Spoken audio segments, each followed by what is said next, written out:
God bless you. Thank you for joining me today.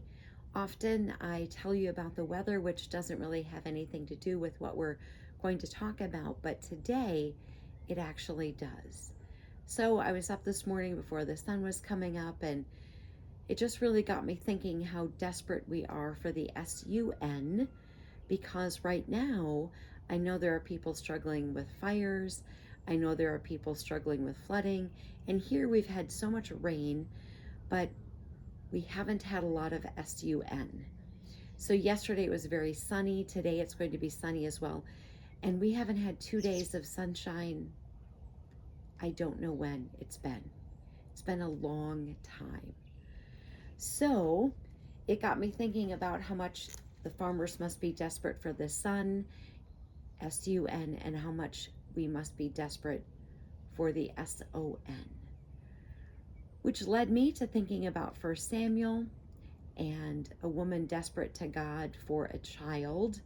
And so that's what we're going to talk about today in our time together.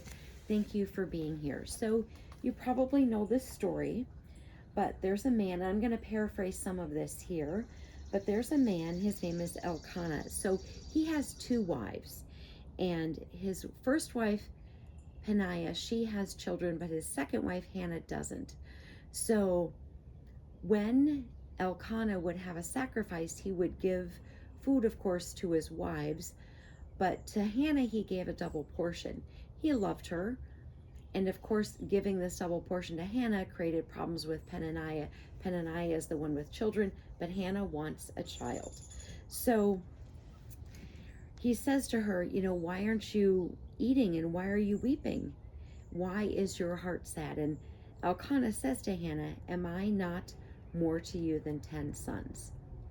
So it starts here in verse 9 of 1 Samuel 1. It says this: After they had eaten and drunk at Shiloh, Hannah rose and presented herself before the Lord. Now Eli the priest was sitting on the seat beside the doorpost of the temple of the Lord. She was deeply distressed and prayed to the Lord and wept bitterly. She made this vow, O Lord of hosts, if only you will look on the misery of your servant and remember me, and not forget your servant, but will give to your servant a male child, then I will set him before you as a Nazarite until the day of his death. He shall drink neither wine nor intoxicants, and no razor shall touch his head. So we see it says that she's weeping bitterly. She's deeply distressed, and she is praying. So in verse 12, let's pick up the story. As she continued praying before the Lord, Eli observed her mouth. Hannah was praying silently, only her lips moved, but her voice was not heard. Therefore Eli thought she was drunk. So Eli said to her, how long will you make a drunken spectacle of yourself? Put away your wine. But Hannah answered, no, my Lord, I am deeply troubled. I have drunk neither wine nor strong drink, but have been pouring out my soul before the Lord.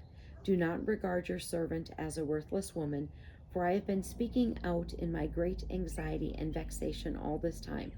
Then Eli answered, go in peace, the God of Israel grant the petition you have made to him. And she said, let your servant find favor in your sight. Then the woman went into her quarters, ate and drank with her husband, and her countenance was sad no longer. It says they rose early in the morning, they worshipped before the Lord, then they went back to their house at Ramah. Elkanah knew his wife Hannah, and the Lord remembered her. In due time Hannah conceived and bore a son. She named him Samuel, for she said, I have asked him of the Lord. So Elkanah, he thinks his wife is drunk, and she says, I'm not drunk, but I have been speaking out of my great anxiety and vexation to the Lord.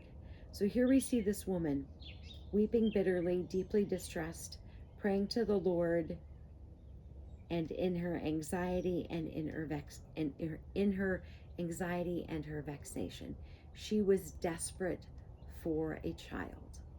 And this is what it looked like for her to show her desperation. When will we be so desperate?